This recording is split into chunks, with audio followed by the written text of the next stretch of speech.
Eles não conhecem o medo e não possuem piedade. Em sua percepção distorcida, existe um único desejo: matar. Estas são pessoas com mentes diabólicas. Episódio de hoje: Donato Bilancia.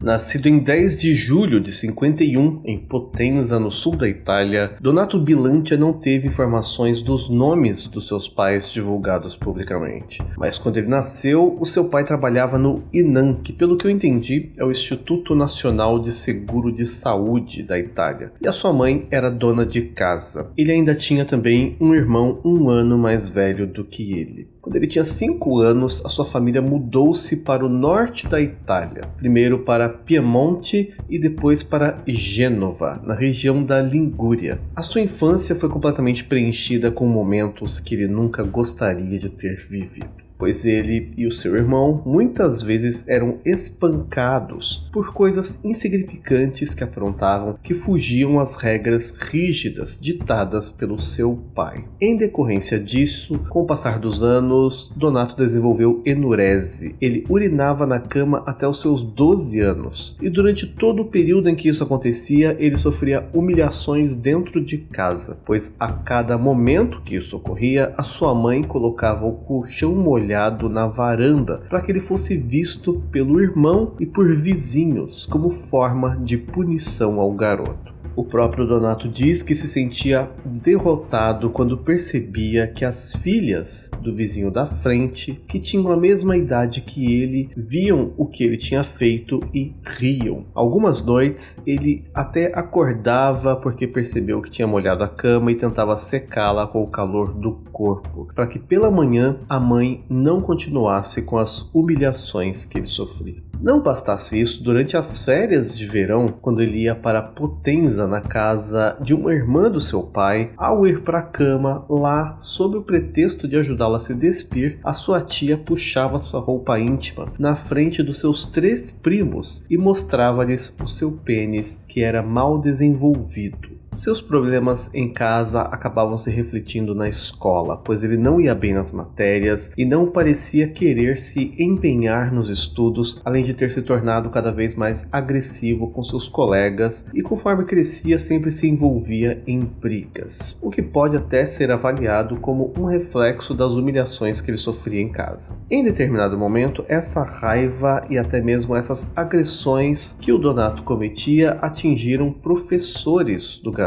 Logo, ele acabou tendo problemas para continuar na escola e simplesmente desistiu de estudar e começou a cometer pequenos furtos, que os seus pais descobriam e o surravam por isso. Porém, apanhar não mudou sua atitude. Ele acabou criando o hábito de se trancar no quarto para escapar da violência do pai. Fora isso, ele começou a roubar pequenas quantias em dinheiro na sua própria casa sem que ninguém percebesse. Com esse dinheiro, mesmo enquanto ainda adolescente, ele gastava com prostitutas e perdia parte jogando cartas. Quando ele completou 14 anos, ele acabou saindo de casa. Nesse momento, os textos que falam sobre ele dizem que ele mesmo decidiu acrescentar Walter ao seu nome, que era originalmente apenas Donato Bilancia. Para poder sobreviver nas ruas, ele então tentou manter alguns empregos. Trabalhou de mecânico, garçom, padeiro, entregador, porém ele não conseguia manter essas funções por muito tempo porque ele não conseguia ter relações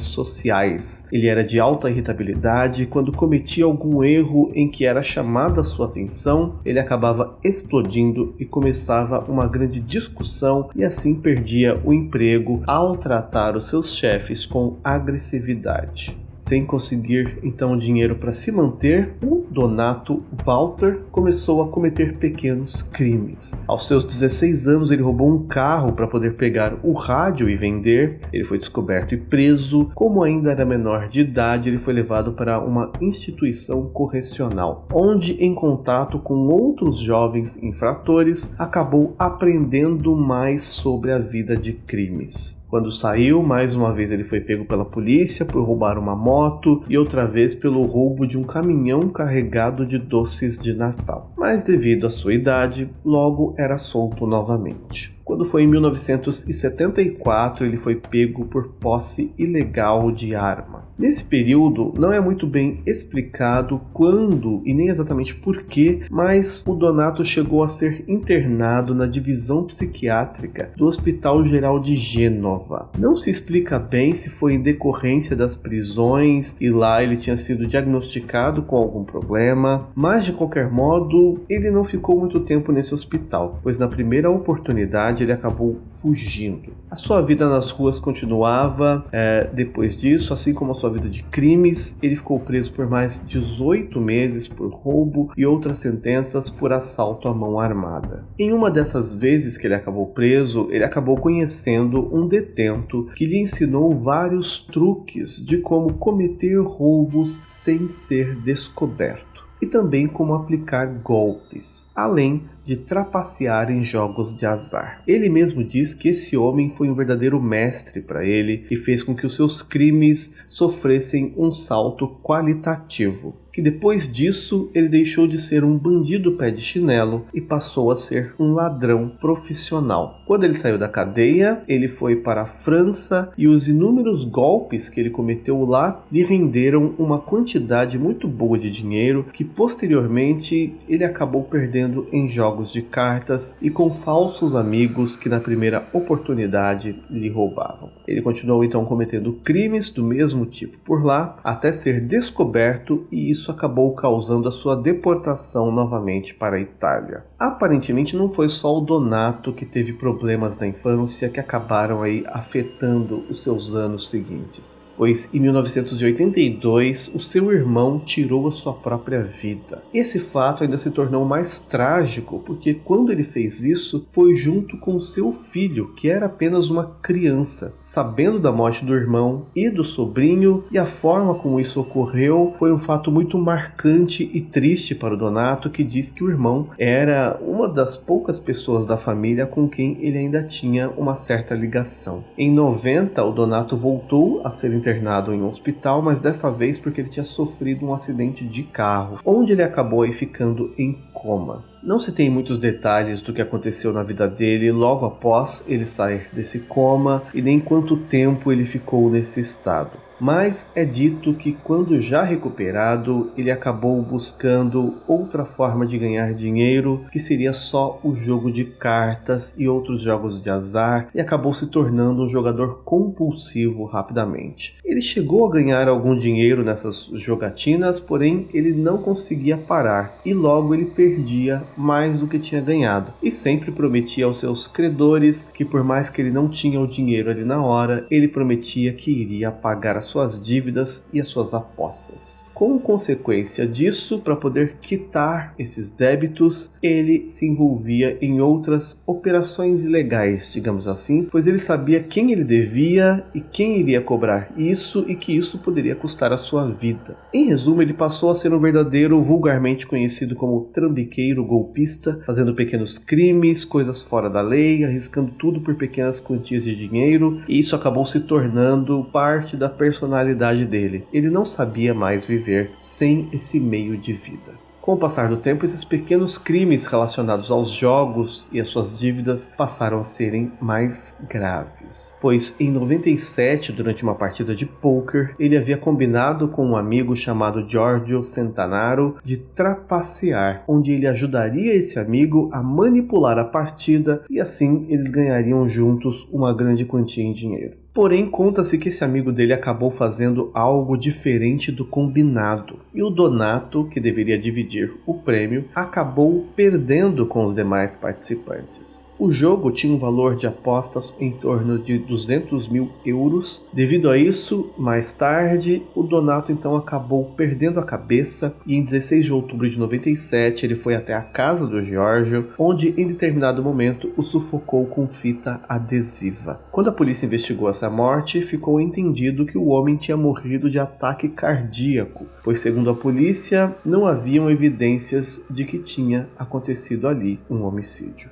Aparentemente esse caso acabou sendo para o Donato o seu novo modus operandi de resolver as coisas. como se essa primeira morte mostrasse para ele que a vida dos seus oponentes ou quem ele considerasse inimigo não tinha valor e poderia ser ceifada como vingança. Em 24 de outubro de 97, pelo mesmo motivo, por considerar ter sido enganado em uma partida, Donato foi até a casa de Maurício Parente, um homem que recentemente havia se casado com uma mulher chamada Carla Scotto. O Donato esperou que esse Maurício voltasse para a casa do trabalho e, ao o ver, então, lhe ofereceu relógios para comprar, sabendo que o Maurício era colecionador. Esse Maurício então aceitou dar uma olhada no que ele tinha e, quando Donato foi convidado a entrar, logo ao passar pela porta, o Donato sacou a sua arma e dominou o então amigo e o levou para dentro do apartamento já amordaçado. Em seguida o amarrou uma cadeira na cozinha, o tempo todo cobrando o dinheiro que ele dizia ter sido roubado no jogo. O Maurício, em desespero, falou para ele onde ficava o seu cofre. No entanto, a sua esposa Carla acordou, percebeu o que estava acontecendo, também foi imobilizada. De qualquer forma, o Donato roubou todo o dinheiro que tinha no cofre deles, além de uma caixa cheia de relógios e também cheques. Depois disso, o Donato levou os dois para um quarto e os matou, com um tiro em cada um. Ele então pegou uma bolsa com os itens roubados e fugiu. No fim, ele acabou jogando todos os objetos fora e ficou somente com o dinheiro. Quando ele acabou também perdendo esse dinheiro em seu vício de jogos, ele passou a roubar outras pessoas, as quais ele também invadiu a casa, dominou os moradores e levou a quantia que conseguia após matar os moradores. Apesar de que ele já se deixava ser visto por vizinhos das casas às quais ele entrava, porém ele conseguia sair da cena de um crime tranquilamente, como se nada tivesse acontecido, sem levantar suspeitas. Após essas invasões com roubos seguidos de morte, o Donato passou a não necessariamente roubar mais todos a quem atacava. Em 27 de outubro de 97, ele invadiu a casa de Bruno Solari e Maria Ludia Pito, matando os dois após a mulher começar a gritar, e ele saiu dessa casa sem levar nada.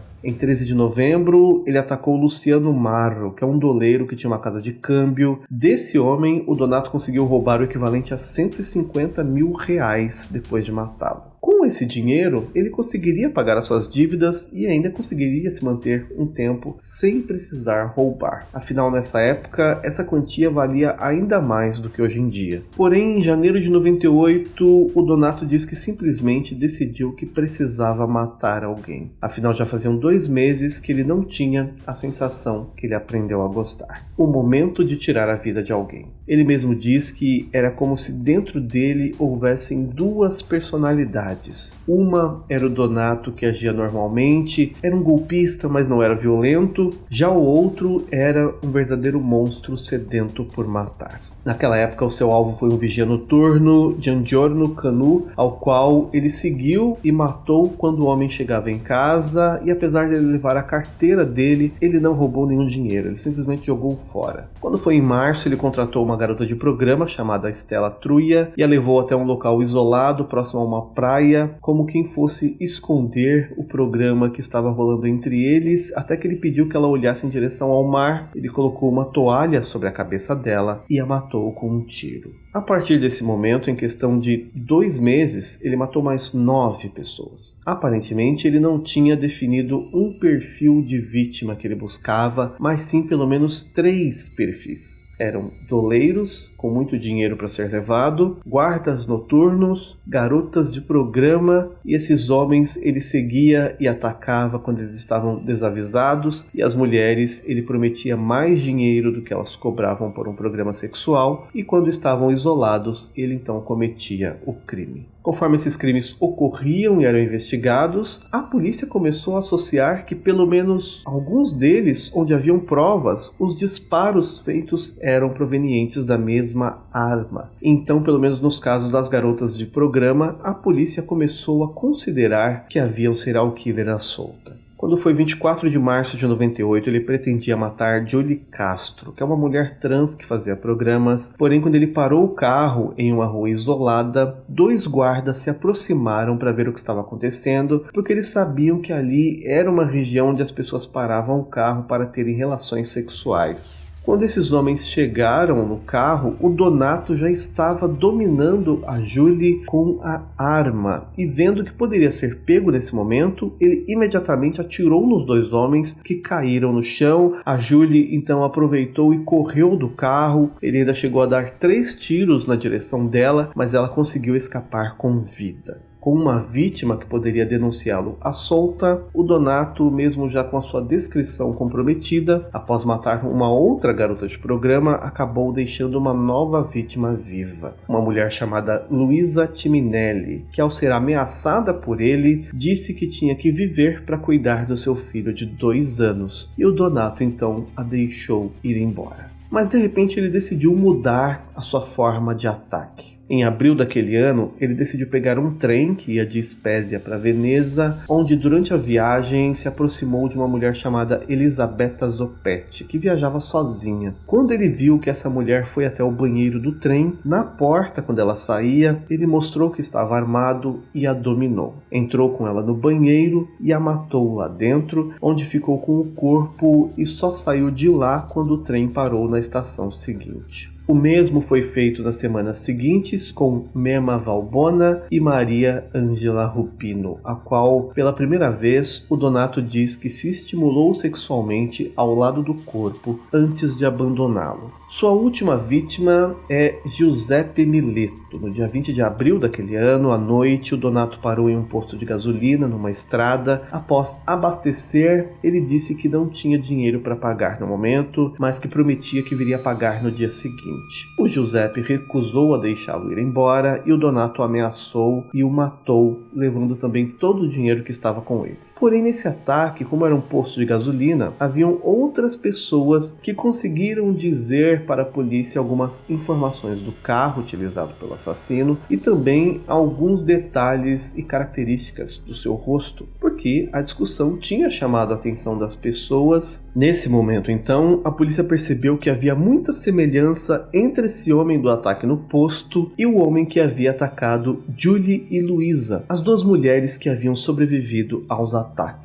Nesse ponto, a polícia começou então a caçar quem eles chamavam de um monstro de Lingúria, que é o nome da região onde o Donato fazia suas vítimas. A polícia conseguiu ainda mais um dado importante sobre o criminoso. Ele havia deixado no posto uma bituca de cigarro de onde a polícia conseguiu coletar o seu DNA. E essa amostra revelou que ele era o mesmo homem que havia deixado rastros de DNA nas cenas dos crimes nos trens. Aliado a isso, conforme o Donato cometia os seus crimes usando o seu carro e em seguida fugia em alta velocidade, multas eram emitidas. Porém, o carro dele ainda estava no nome do antigo dono, e assim essas multas iam para esse homem, que nada tinha a ver com o caso. Porém, como a notícia dessa busca pelo assassino já tinha se espalhado na mídia, esse homem começou a notar que as multas que ele recebia eram de locais onde esses crimes ocorreram, sempre próximas das cenas dos crimes, e passou essa informação então para a polícia. As autoridades passaram então a investigar Donato Walter Bilancia, e em 6 de maio aguardaram que ele saísse de um bar onde ele tomou café. Pegaram a xícara que ele usou e descobriram que ali havia o mesmo DNA colhido nas outras cenas dos crimes. Com essa informação, a polícia invadiu o local onde Donato morava e, além de encontrá-lo, ainda achou também a arma usada em todos os crimes. Preso após 8 dias sendo interrogado, Donato confessou 17 assassinatos, sendo então condenado a 17 sentenças de prisão perpétua e mais 20 anos pelo ataque às vítimas que sobreviveram. Sua defesa tentou alegar que a sua infância sofrida lhe teria trazido sequelas que o tornaram uma pessoa incapaz de ver a crueldade dos seus atos, mas após ser examinado por médicos foi concluído que ele estava plenamente capaz de saber o que fazia e as consequências das suas atitudes. Donato permanece então na prisão em Pádua e em conversas com psicólogos ele sempre diz que deveria ser morto, porque não há sentido em manter a sua vida. Donato Walter Bilancia, o monstro de Lingúria, enganou, roubou, ameaçou, matou suas vítimas e saía dos locais dos crimes de maneira fria, como se nada tivesse acontecido, sem levantar suspeitas. Donato Bilancia é uma das pessoas com mentes diabólicas.